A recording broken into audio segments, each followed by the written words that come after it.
What's up? What's up? What's up, my people? This is the Real Life Real Estate Investing Show where we talk about real life real estate situations, but we bring you real life real estate solutions. I'm your host, Glenn Glasper, affectionately known as Mr. Dollar Out of a Dime.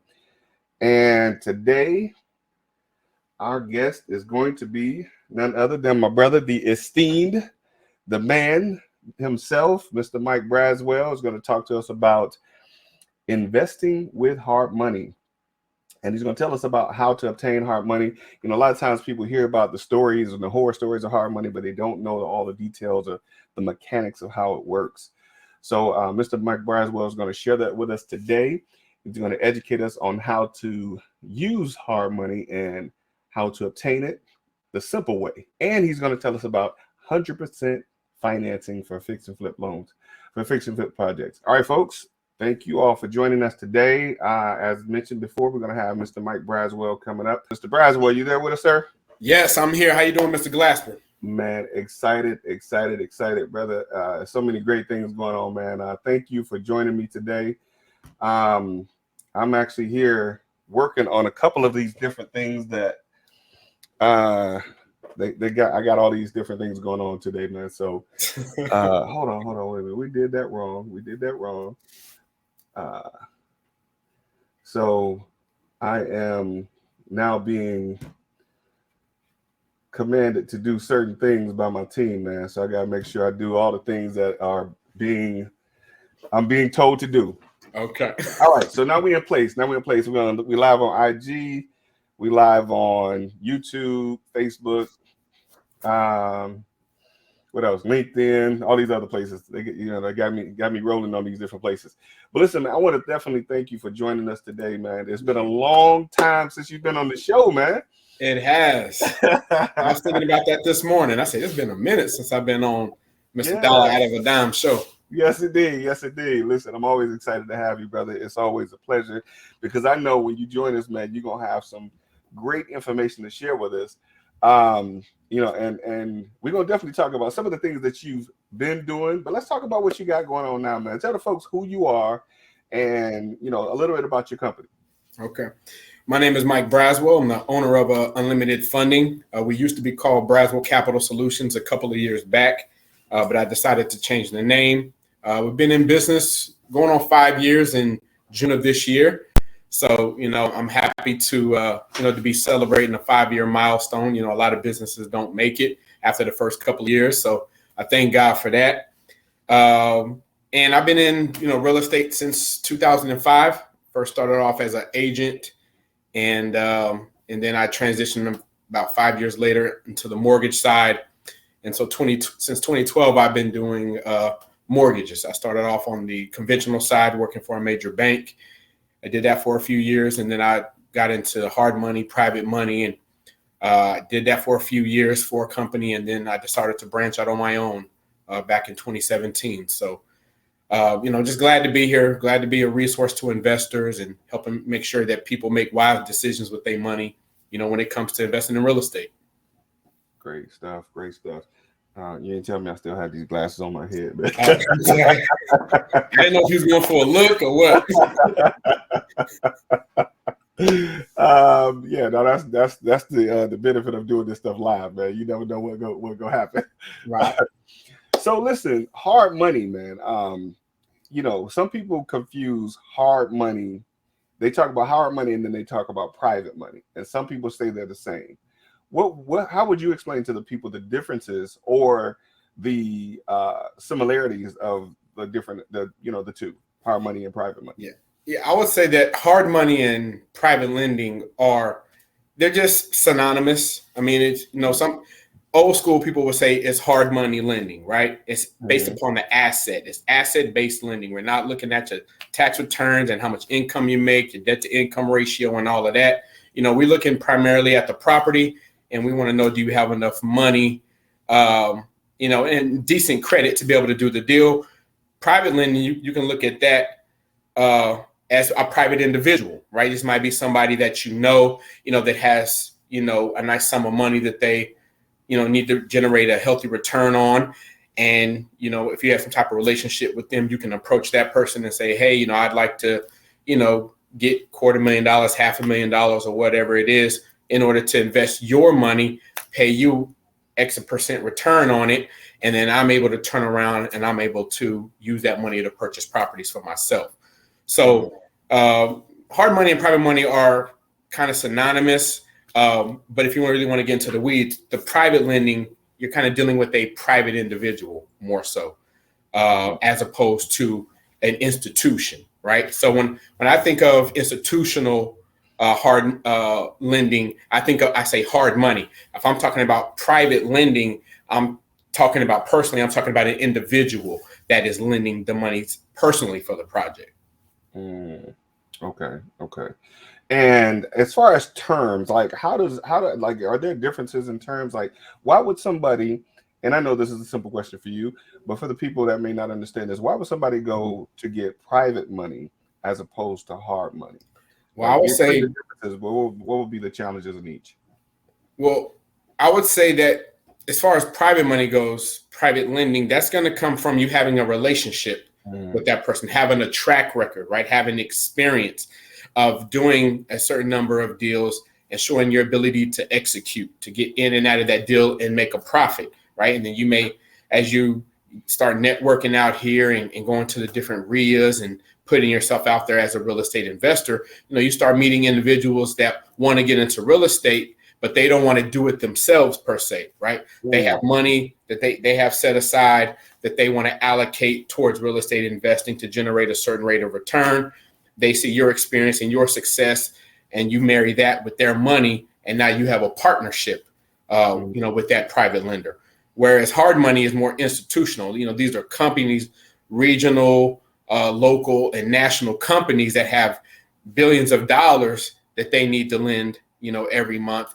And so it's not so much initially relationship based to deal with those folks, right? They're looking at the property, they're looking at you. And if the deal makes sense, they're going to, fund that project up to, a certain amount based upon the numbers of that project and things like that. So that's something that anybody can get into. The private lending side, that's all about relationships that you have with people and your track record. Got it. And hard money, what is required, or are there requirements for hard money? Well, yes, requirements for hard money are, number one, we only lend in your business name. So you got to have a business entity established. That means your articles of organization, your operating agreement, tax ID letter. It's good to have, a business account open, but you don't have to. You can also, we can look at your personal bank account. And so, we want to look at the property. We want to make sure your business is set up. We want to know, do you have the money to do the deal? So I tell people hard money isn't hard. The documentation that we're asking for is a lot less than what you're going to get on the conventional side, right? You can be self-employed. You can be unemployed. We don't care what your debt to income ratio is. We don't care how much money you made, how much money you lost last year. We're primarily looking at that property. And so that's the beauty of hard money, is that we're not going to make you jump through a bunch of hoops to get approved for a loan. If you have a good deal and you have the money, the financing is there. Got it. Now, being a person who understands the numbers and things and how everything comes together, you said something that I want to make sure you clarify for the folks. You said if you have a good deal. Now, we know the real estate market has gone crazy over the last couple of years. From the time that you and I have done deals, done quite a few of them, what would you talk about today is a good deal, and how would you marry that with hard money? Well, first it starts with your exit strategy, right? Are you looking to fix and flip? You're looking to buy and hold? Are you looking to do an Airbnb, vacation rental? What avenue of investing are you pursuing, and making sure that you're clear about what is your primary exit strategy on that property, and what is your secondary exit strategy if your primary doesn't go through for whatever reason. So I always tell people in this market, you just have to be very careful to make sure that you don't overpay for a property. I'm seeing a lot of that. The values of real estate in Atlanta have gone up like crazy. And I'm seeing people out here having a hard time trying to find a deal. And so they're to the point now where they're desperate, and they'll do any deal. They just want to do a deal. And I'm telling them it's better not to do a deal than it is to do a bad one. Absolutely. Right? So no deal is better than a bad deal. And that's what I have to try to tell investors that are trying to make the numbers work, underestimate the rehab budget, overestimate the ARV. They don't accurately calculate the expenses of renovating that property if it's a fix and flip. So you really got to know your numbers and stick to your numbers.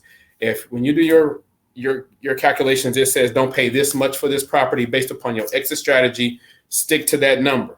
That number will save you, right? If you violate that number, chances are your pockets are going to get violated. To say the least. So what number? So we're talking numbers. Like, what are these numbers? Like, if somebody, how would they know what numbers to look for? And you being an educator in this space as well, how would you tell them, as a new investor or even experienced investor, sometimes, experienced investors, they just want to do it anyway. Like you said, they want to just do a deal. What are the numbers that people need to pay attention to? Well, if you're talking about doing a fix and flip, it's the Mayo Equation. I'm sure you're familiar with this: maximum allowable offer, which is simply just the after repair value times 70% minus the rehab budget equals the amount that you should pay for that flip. Right now, wait. So I got, I want to come back. I want to circle back, but because I've heard some people say, and me and my, I'm a little, I have to ask these questions over and over again for some people. Some people say the Mayo equation is not applicable anymore. What would you say to that? I would say that's not true. I mean, people have been flipping properties for a long time, right? Mm-hmm. And some very smart people, after doing a ton of flips, realized if I wanted this to be a profitable investment, and I'm taking into account,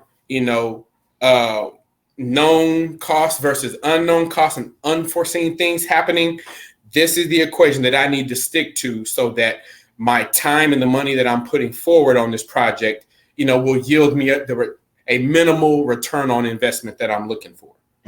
So plus lenders, right? Lenders are lending based upon that as well. All of the lenders that I work with won't lend any more than 75% of the property's after repair value. And that's for an experienced investor. If you're a newer investor, we're going to lend up to 70% of that property's after repair value.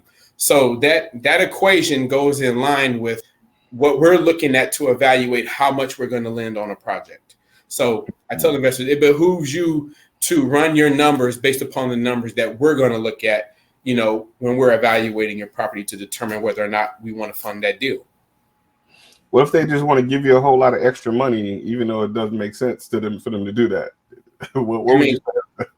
I certainly try to deter people from doing that. Because at the end of the day, it's about relationships. I want you to make money, right? If you make money on this deal, the hope is that you will come back to me again for another loan so that you can then, make money. But if you're getting into properties and you're making little or no return on investment, you're not going to be around long, right?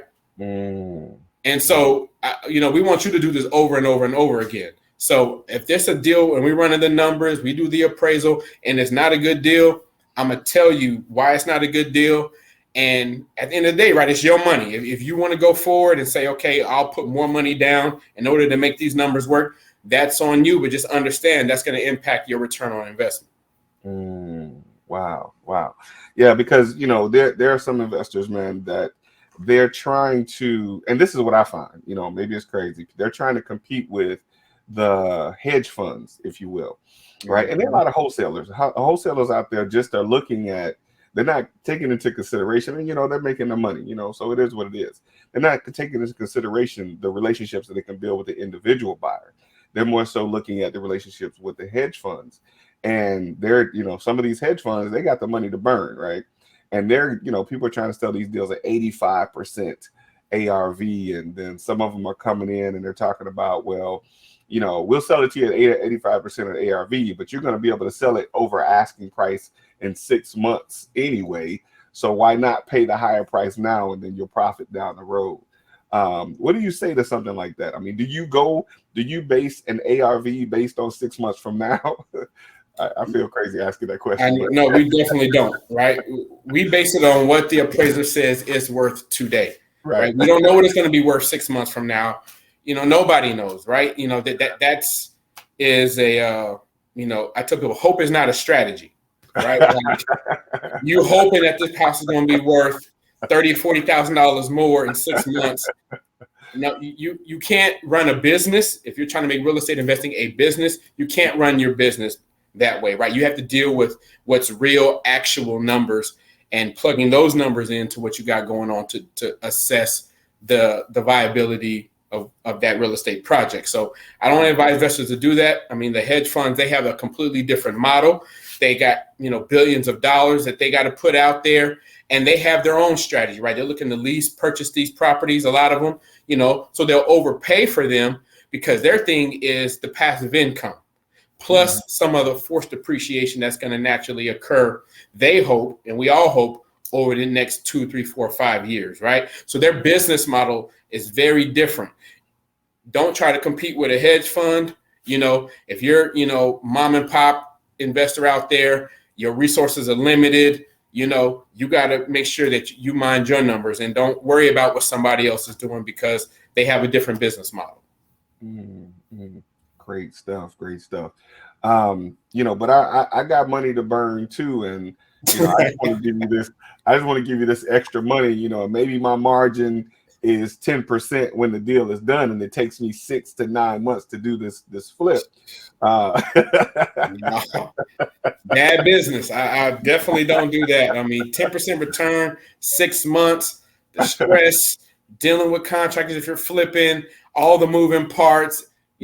The cost of construction has gone up, cost of labor has gone up. No, there are too many different headwinds out here, just to walk away with a 10% return. To me, I don't think it's worth it for what is required to get that at 10% return. It's not worth it. Wow. Especially if you're only doing one, even if you're doing two. Like 10% return over that amount of time. We're talking 6 to 9 months. Depending on the return, I mean, it doesn't matter the return. I mean, if you're doing a bigger project, you're getting a 10% return. And we're talking net 10%. Hopefully, some people, they push it in line at gross 10%. You said it net, right? Right. And that is a huge difference. Huge difference. But that 10% net that they're getting, and they're getting it in that 6 to 9 month period. And that being whatever it is, of course, the more you invest, the bigger deal you're going to be able to do. Right. But the risk over the potential reward time, it's almost as if they're working for, minimum wage, depending on how you're doing the deal. What do you say to the new investor? Well, first of all, let's back up a little bit because I want to talk about your program and how that works, how that comes together. So, new investor, just getting started. I got a little money to put down. I'm trying to get this deal. What are some of the requirements? What's my credit score need to be? How much money do I need to have in the bank? Do I need to have experience? Like, what's the things that you look for when a new investor's coming to get money from you to buy a property? First thing I'm looking for, I'm asking them questions about them. I'm trying to get to know them. What is your plan? What is your strategy? What is it that you're looking to accomplish? You want to do a fix and flip? Do you want to do a buy and hold? Do you want to do a little bit of both? What's your level of knowledge, right? Have you leveled up and have you been reading books? Have you been going to conferences? Have you been, getting on social media, YouTube and looking at different people? Like, what do you understand what it is that you're trying to accomplish? Do you know what your level of risk tolerance is? Right? A lot of people don't do that assessment. They just look at the potential money that they can make. But if you're a conservative person, if you're risk adverse, and you don't like uncertainty, real estate investing might not be for you, right? You may just want to give your money to somebody that's willing to take on the risk and do the work and do the heavy lifting that can generate you a return. So I tell people, first you got to kind of know yourself, right? Just don't get caught up in the hype of I want to fix and flip and make $60,000 profit. It's more to it than that, right? And so from a lending standpoint, once I kind of deal with the mental aspect of real estate investing, just trying to get a sense of where they are mentally and emotionally, I want to look at your finances. Do you have good credit? So you mean somebody has to have the proper mindset to do this stuff? Oh, you definitely got to have the right mindset. If you don't have the right mindset, you're setting yourself up for failure. Wow. Right? I know you're big on that as a mentor, as a coach, is teaching people to make sure that their mind is right before they get out here and they put their credit and their money on the line. Yeah, I mean, because it's that thing, that Mike Tyson says, everybody's got a plan until they get punched in the mouth. Right. Facts. And until that first thing go wrong with that contractor, and something that house don't pass inspection, or something comes up, contractor runs off with your money, or is doing shoddy work, and and you got to redo it over again. Everybody goes into real estate investing with this pie in the sky mentality. Everything is going to work out. Everything is going to be smooth. All the different people on the team, or everything is just going to flow smoothly, and this is going to be an easy return on investment. In 3 or 4 months, we'll renovate the property, we'll have it on the market, it'll be sold. And I mean, while it's good to think that way, you definitely have to understand and plan for the worst. If this doesn't go right, then what? How am I going to handle it? Do I have enough capital on hand? How can I regroup to get it back on track? You got to think about the worst case scenario, because especially as a new investor, you're going to encounter that initially. You're going to encounter some rough patches and some issues with contractors and different things like that. So you just want to make sure that you have the capacity to invest in real estate. There are kind of like 4 things that we look at on a lending side. We look at your credit. Do you have decent credit? Decent credit, I define as at least a 650, 660 or better credit score. Ideally, you want to have 700 or better. You get the best terms typically when you have at least a 700 credit score. So that's first and foremost. What is your capacity? How much liquidity do you have? How much money do you have to invest, right? Meaning, outside of you paying your bills and all the other stuff that you got going on in your life, how much money do you have that you can put towards this real estate investment? We call that capacity. Then we look at your character, right? Which is a function of your credit score. Do you pay your bills on time? Are you trustworthy? If I loan you $150,000, $200,000 to do this flip, what's the likelihood of you being able to complete this flip, sell this property, and pay me my money back, right? And then we look at the collateral. We look at the property itself. What are you trying to do to it? What's the renovation budget? If it's a rehab, what's the after repair value? How long are you going to be in this deal? When can we expect to get paid back? Right. So those are I call them the 4 C's that we're really looking at. And a lot of people, say, oh, I thought I didn't have to have any credit, with hard money. That's not true. Now, I do have a few lenders that don't look at credit, right? But that loan is going to be more expensive and the terms are going to be more conservative.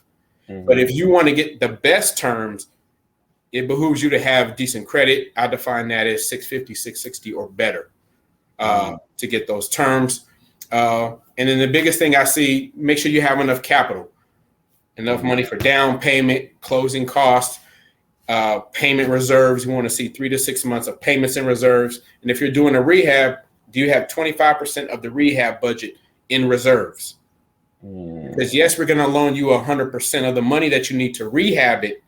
However, you have to start that project with your own money, and then we're going to reimburse you, right? We just don't give you the money up front and say, go spend it. No, you spend the money. We inspect the property to make sure the work is being done right, and then we reimburse you for it. So you got to have down payment, closing costs, 3 to 6 months payments, and at least 25% of the rehab budget in reserves for us to feel confident in lending you money. But Mike, wait a minute. These gurus and these experts tell me I don't need money or credit to become a real estate investor. What are you talking about? I would say if you're trying to fix and flip a property, you do. Now, if you're wholesaling, right, you don't. And that's what they're talking about. That's what they don't say, right?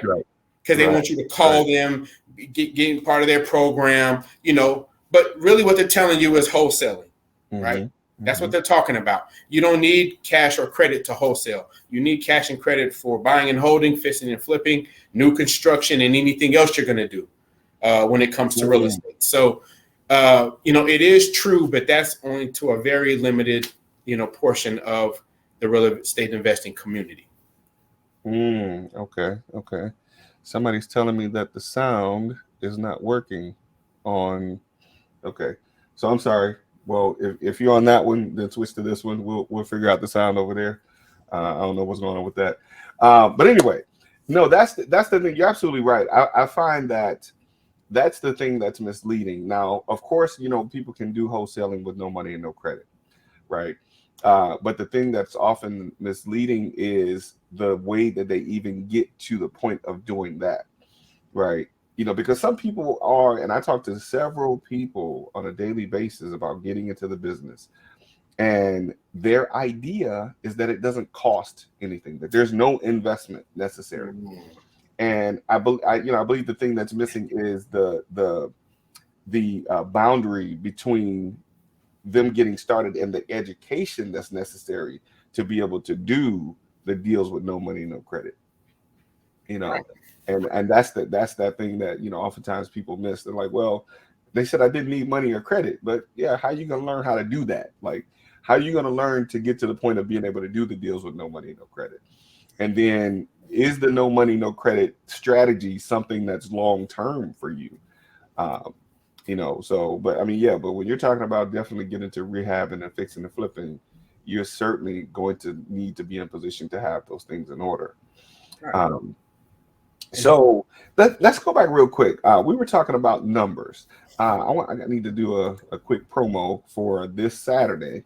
This Saturday, we're actually doing a rehab walkthrough, another rehab walkthrough, going over some of this information that we're talking about now, just showing people how these things come together. And my partners, Gary and Sabrina, are going to be hosting that event.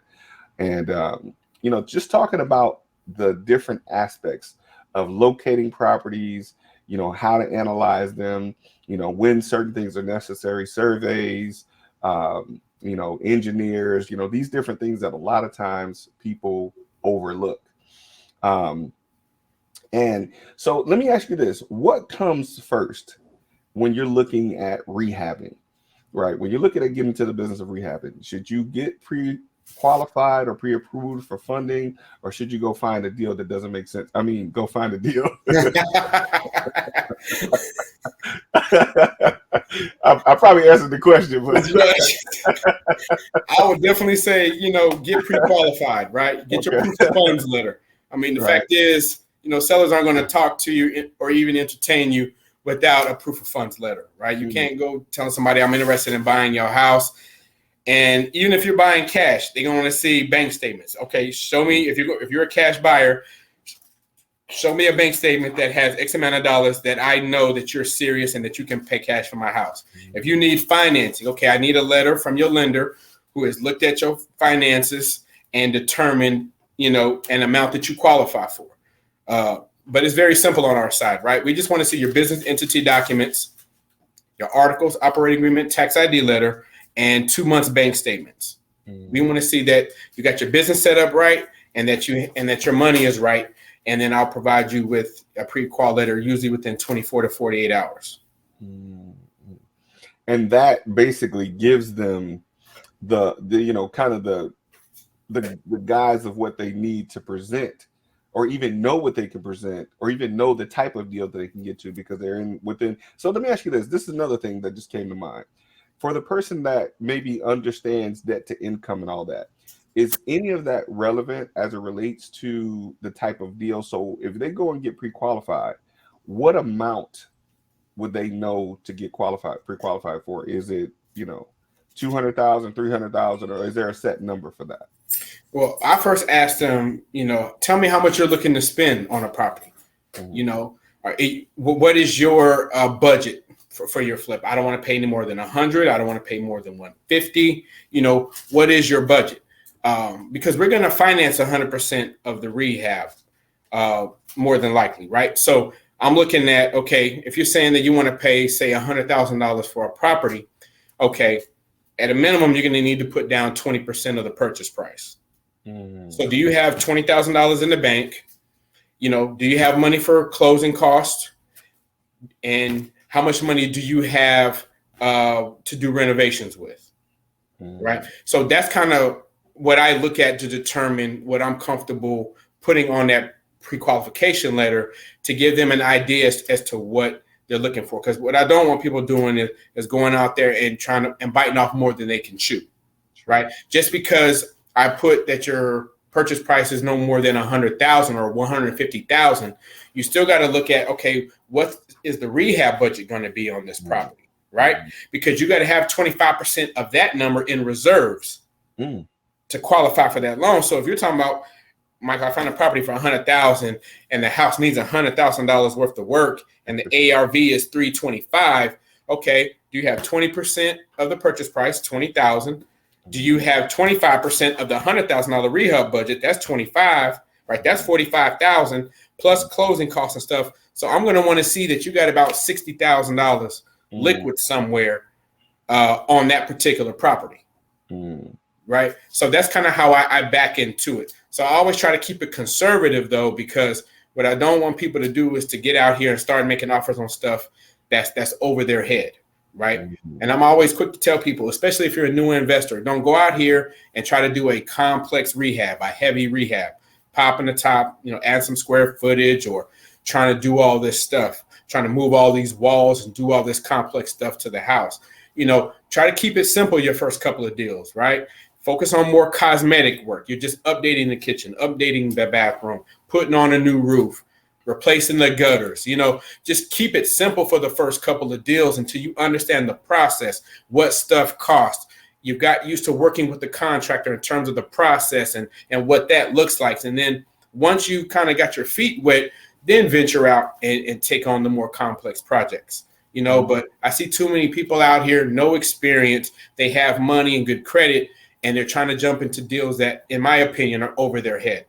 At the end of the day, right, I represent my clients' interests to my lenders. I don't represent the lenders. I represent my clients. And so I don't want to put you in a situation with a high probability of failure, nor am I going to let you put yourself in a position to fail just because of lack of knowledge, right? I'm going to talk to you about this and explain the numbers to you and why you want to invest and why you don't. And, I treat people like I would want somebody to talk to me if I was the one investing the money, right? Yes, I want to make money, but I don't want to make money at your expense. And that's why I try to tell people I'm your advocate. So if I'm giving you advice that you don't want to hear, it's good for you to listen to it, because at the end of the day, if you don't do the deal, I don't make money. So if it's of no benefit for me to lie to you, right? And that's why I try to tell people, and this typically happens after people have made several offers that didn't get accepted, or they've been looking for properties for months on end and haven't found anything. And now they find something they think is a deal. And now I'm telling them, no, I think you need to pass on this. Right. This is for a more experienced investor, such as yourself, that's been doing this for 20 years. This is not something that a newbie needs to get into unless you're partnering with an experienced investor that can guide you through the process. Great. So, and actually now that brings about another question to the person that's just getting started. Is experience a factor, and how much of a factor is that, as far as when it comes to getting money to do the deal? Oh, it's very important, right? That's one of the major currencies that we look at. I mean, experience matters in real estate investing. Yes, it's great to have a 750 credit score and $100,000 in the bank, and you have zero experience. I'd rather take somebody with a 620 credit score, has done 3 flips, because experience matters. They've shown their ability to get in and out of a deal, pay a lender back, and move on to the next deal. That trumps great credit and money any day when it comes to fixing and flipping. Not buying and holding, that's a whole nother animal. We're just talking about fixing and flipping. Experience is very important. It determines how we structure your loan. It determines interest rate, points that you pay. So experience does matter. It's definitely a factor that we take into account when we're evaluating that client and that property. So on an average, if you could share this, on an average, out of 10 people that come to you for funding, like what are some of the biggest challenges that you see? Like how many are you typically able to fund out of 10? And based on the number that you share, what are the challenges that you see that most people come with when they're trying to get funded? I would say out of 10 deals, if they're new investors, maybe no deals, maybe one or two. The biggest, I would say we probably would fund maybe 2 or 3 out of 10. And the biggest barriers to them getting funded is usually a lack of capital. They don't have enough capital to really get started. And or their credit, might be slightly lower than we want it to be. But it typically comes down to money. People come to me, I have $25,000 to invest. I'm ready to do my first flip. And I tell them straight out the bat, $25,000 is not going to be enough for you to do a flip. I would like to see personally, I'd like to see at least $40,000 to $50,000 that you have liquid if you're talking about doing a fix and flip, right? We want somebody that is well able to get into this project, not somebody that's barely financing it by the skin of their teeth. You have just enough money for down payment and closing costs, just enough money to get started. But if anything goes south, now you're in trouble. Again, we want to create win-win situations. So we don't want to sit here and put an investor in a bad predicament because they're so zealous to get into a deal. And that's what tends to happen a lot. They're very eager to want to get into a deal, but they're, from a financial standpoint, they're not quite ready. And so what I'll tell them to do is go find you another equity partner. I'm not saying you can't do the deal. I'm just saying you need more money, and go find a partner that you can JV with that has the money that you can partner with to do the deal. But in and of yourself, you're setting yourself up for failure if I were to approve you to get into this deal. Got a question over here. Actually, yeah. Says, if you mentioned JVing, so if somebody were, and I think I want to ask this question properly. If they're partnering, how do you verify who's the person that's going to qualify? Well, the person that you want to JV with has to go on the LLC with you.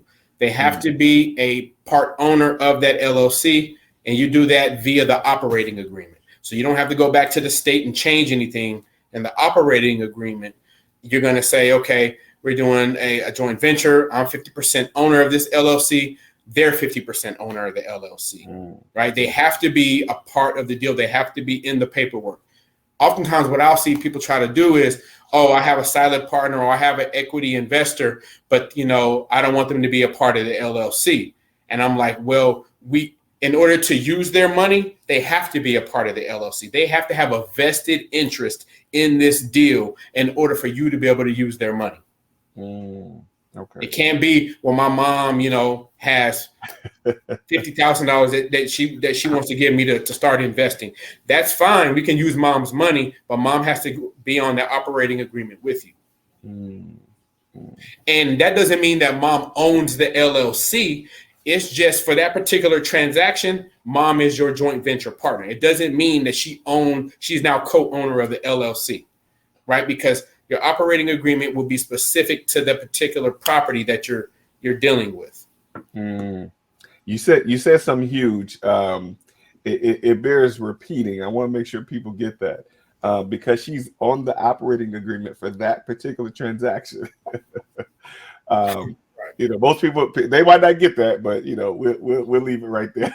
Right. It doesn't mean mom gets 50% cut on everything that you do. It just means for this particular property, ABC property, you and mom are joint venture so that you can use mom's money. Right. And then once y'all do the deal, sell the property, you move on. And if you want to put mom on the operating agreement again for another deal, fine. If you don't, you don't have to. Mom has no legal ties to that LLC. True. And does it matter how old the LLC is? Can it be a brand new business that's buying a property? Yes, it can be brand new. We just need it to be in the name of a business entity. We cannot make hard money loans in your personal name. Hard money loans are business loans effectively to purchase real estate. So they have to be in the name of your business. They cannot be in your personal name. Okay.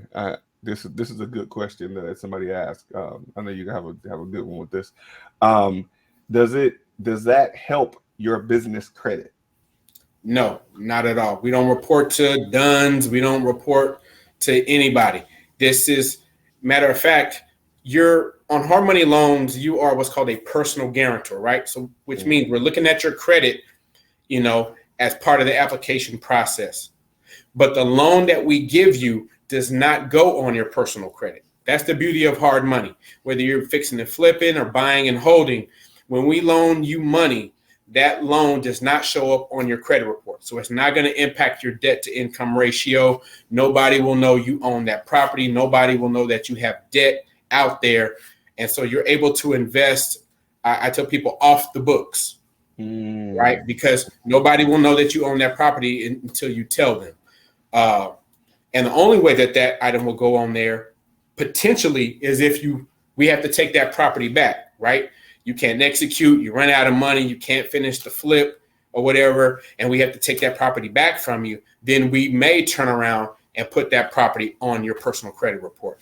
But if you execute and you sell that property and pay our loan back, that loan will never show up on your personal credit, nor do we report to business credit. I get that question a lot as well. So yeah, this will not help you to build your credit score. Great stuff. So what are some of the challenges and or pitfalls that you see that new investors or even experienced investors face when investing in real estate? Yeah, I took a couple of notes. Let's see here. I know it's a long list, brother. Yeah. Some of the things that I see, failing to plan, right? They're just freestyling. They just out here. I want to be an investor. I want to fix and flip. No plan in place. They haven't thought it out. They just want, to get into real estate investing. Failing to build a sound investment team. You want to have wholesalers on your team, contractors, closing attorneys, home inspector, right? You want to have that solid team that can help you to do your deals, right? Real estate investing is not an individual endeavor, right? It takes a lot of people working together and executing properly in order to make, real estate investing a success. So I would say do that, which means you got to get out there and network, go to RIAs, join RIAs, and, find a mentor and find people that are doing it that can help you make sure that, you're setting yourself up for success. Another thing, not learning enough about real estate investing, right? Not educating themselves, expecting everybody, the professionals that they're dealing with, to educate them as they go, instead of having a certain amount of education prior to going into investing. So a lot of times people will call me, they haven't taken a real estate course, they haven't really researched it, they haven't read any books, they haven't listened to anything. They want to jump into real estate investing, and they want me as the broker to teach them real estate investing as they're trying to get a loan. Wow. And it's like, that's outside of the scope of what I do. You got to come to this business with a certain level of knowledge, just base level knowledge. You understand ARV. What does that mean? How to evaluate the local real estate market that I'm in, right? What's going on in my market, values, just kind of, having a good working knowledge of what's going on so that you can talk the talk, which will help you to walk the walk. Not having multiple exit strategies. A lot of people have tunnel vision, right? I'm just going to fix this property. And if something shifts, if the market shifts, if you end up spending way more money, than what you planned on, how are you going to get out of this, right? Maybe you started off planning to sell the property, but you can't sell it now for whatever reason. Okay, look at refinancing the property and making it an Airbnb possibly, right? What else can you do with this property other than what you had planned on doing if something should come up that requires you to make a shift, right? A lot of people don't really think that through. They have tunnel vision, and if they can't execute what they were trying to do, they just kind of throw their hands up. I don't advise that. And understanding that you're going to make mistakes, right? You don't know everything. I mean, I'm sure even you, after 20 years, sometimes you make mistakes. Sometimes there are things you might miss, right? There are so many moving parts to real estate investing, right? It's not linear. Real estate investing is up, it's down. You're working with other people, you're dealing with other people. And so just understanding that, I have to be somebody that doesn't get so frazzled when things go south, right? Mm-hmm. The ability to keep a cool, calm, level head when things aren't going the way that you want them to, right? And that's why it talks about mindset. It talks about your temperament, your level of risk tolerance. All those soft skills really come into play in real estate investing if you want to be a successful investor over a long period of time. Now, if you're looking just to kind of do it as a hobby and do it here or there, then that's one thing. But if you want this to be a business and not just a transaction, you really got to develop those soft skills.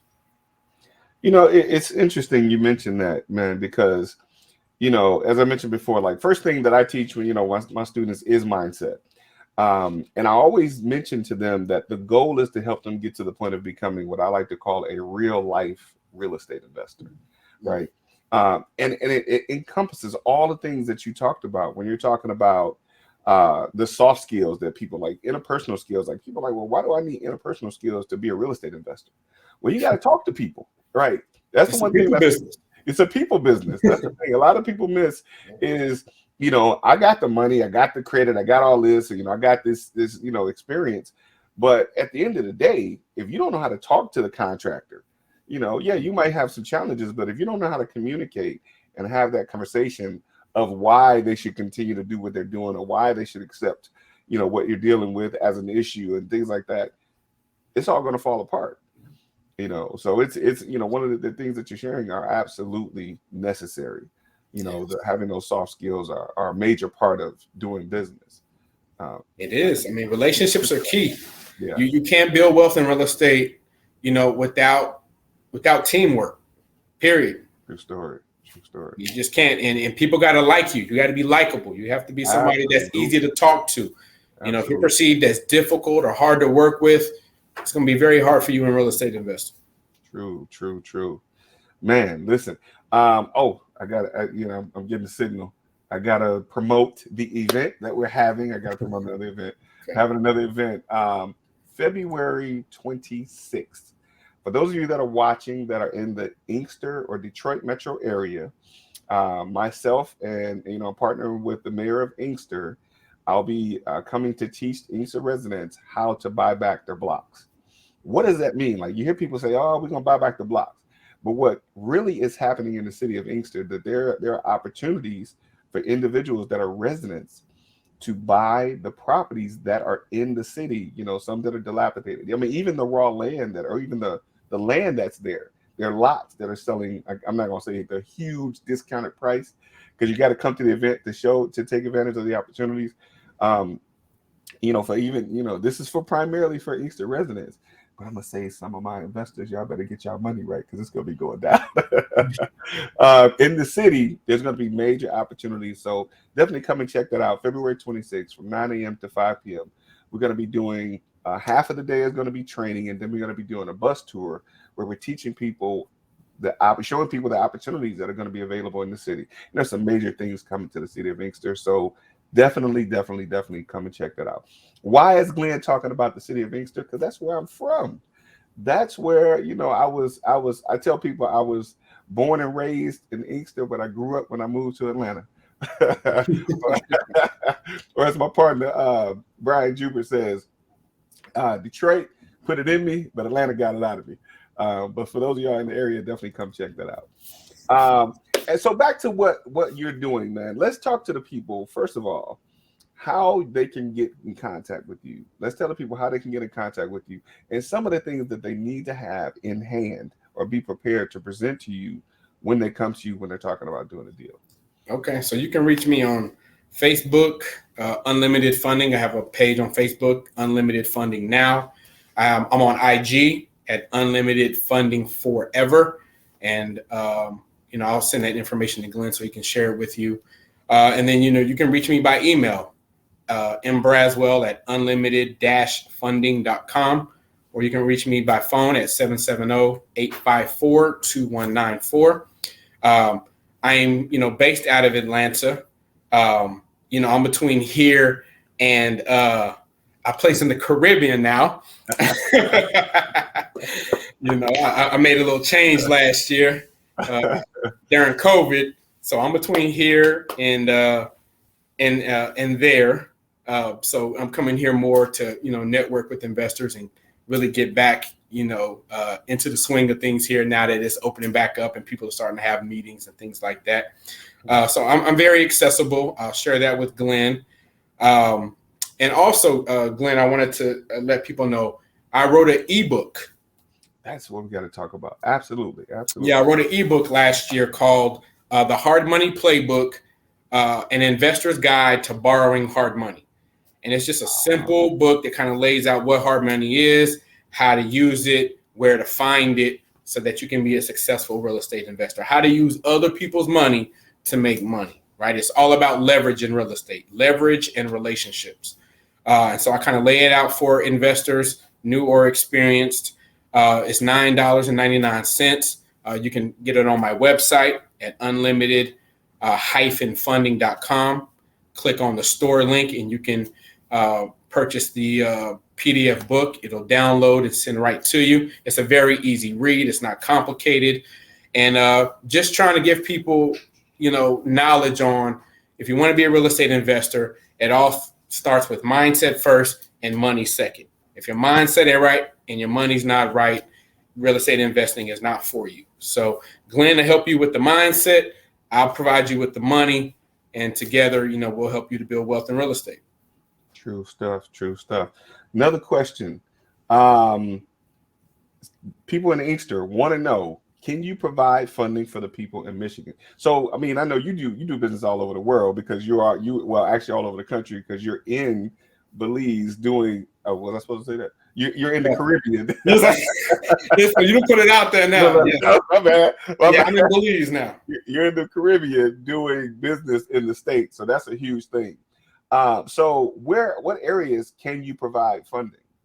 Oh, yeah, I can provide funding definitely in Detroit. But with Detroit, it has to be more of the suburban areas with the higher values. Mm-hmm. I know, Detroit is historically, since I've been in the game, Detroit has been challenged to lend there because the values were so low.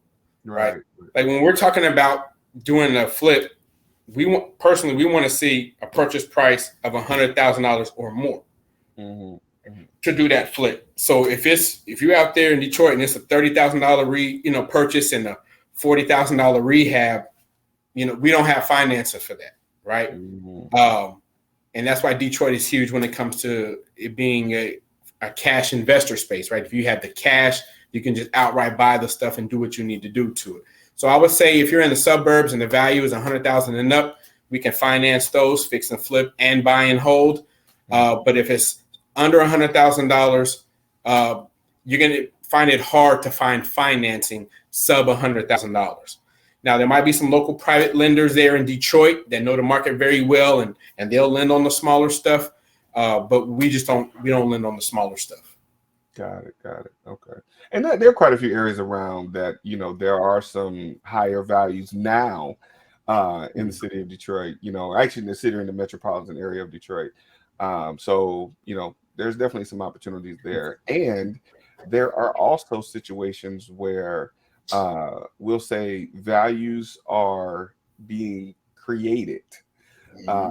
That's some of the stuff we're going to teach at the event on the 26th. They go create your own comps. Right. Okay. I'm with it.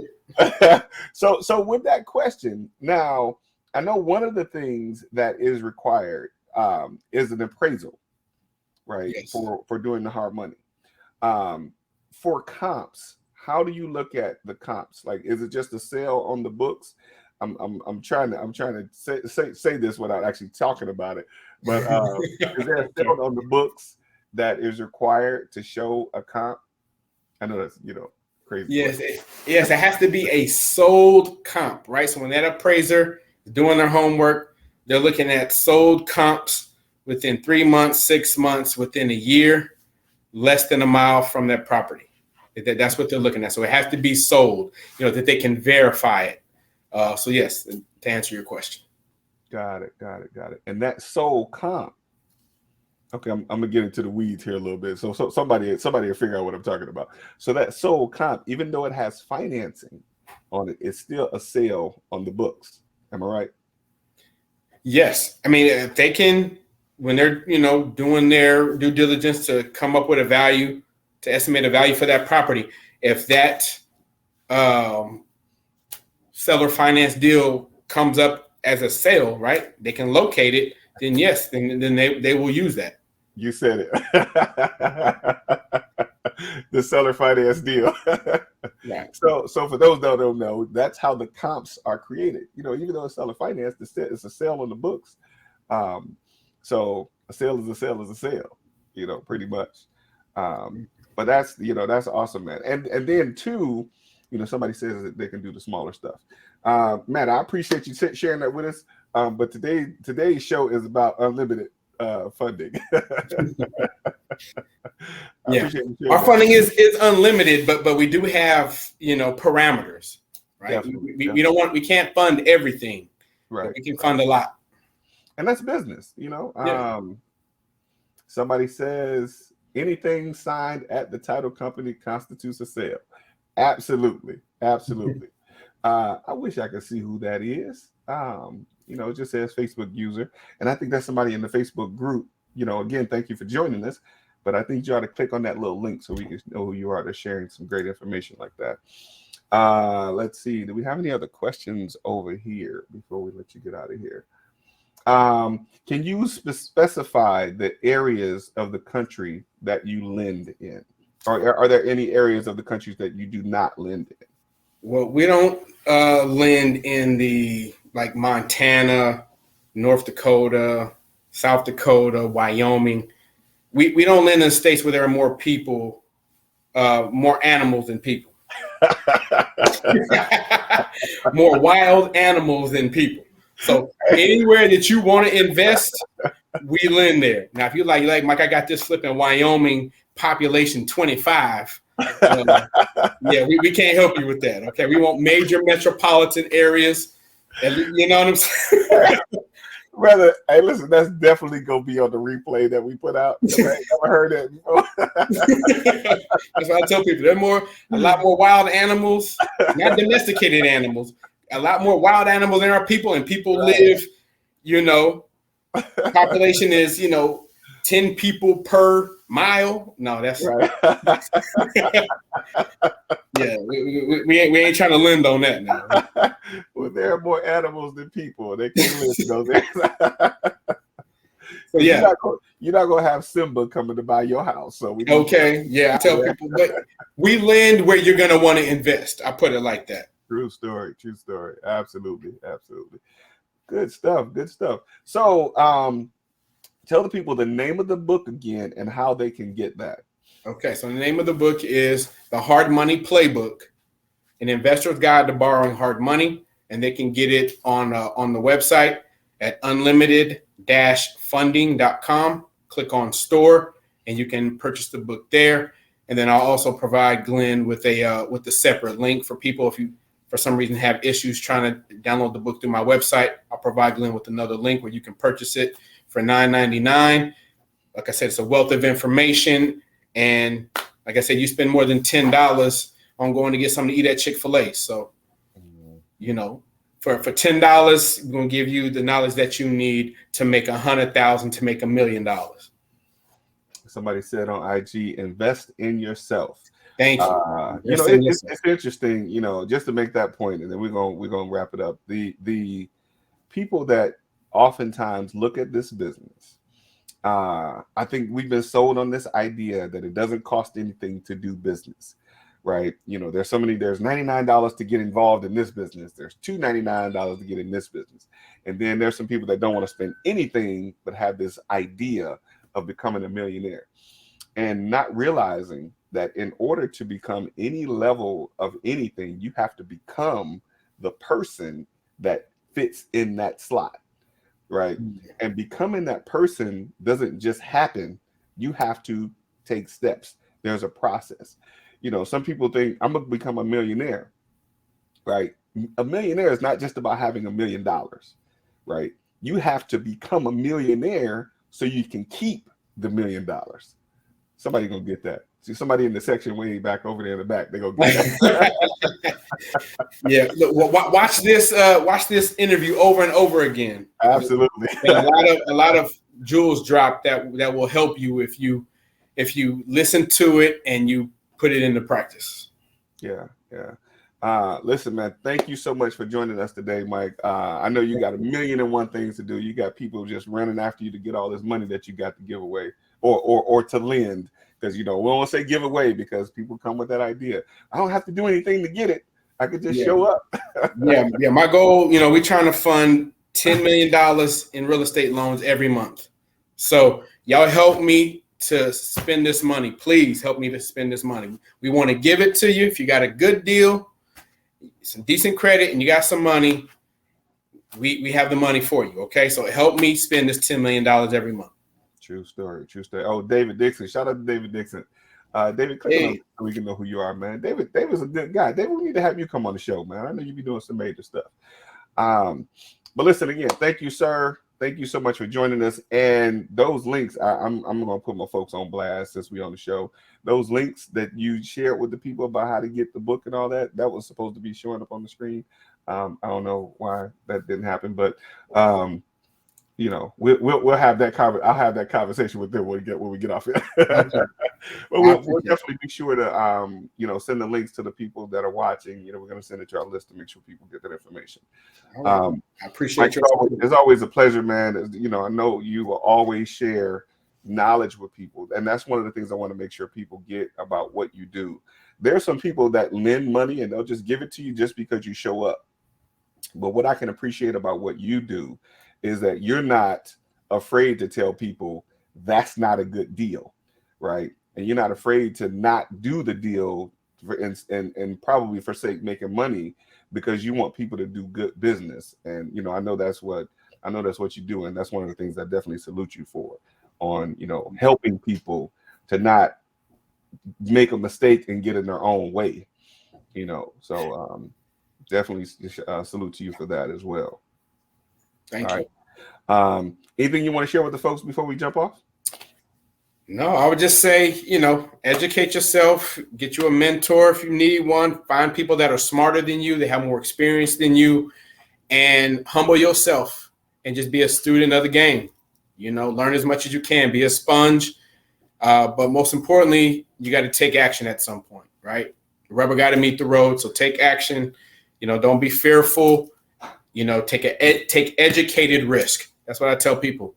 Just take an educated risk. You can't remove all risk, but you can minimize it through education. So get educated, get with good people that want to see you win, and, you know, sky's the limit. Definitely. Thank you again, sir, for joining us. Thank you all for watching. Thank you all for tuning in. We'll be right back here next week, same time, and on all the same channels.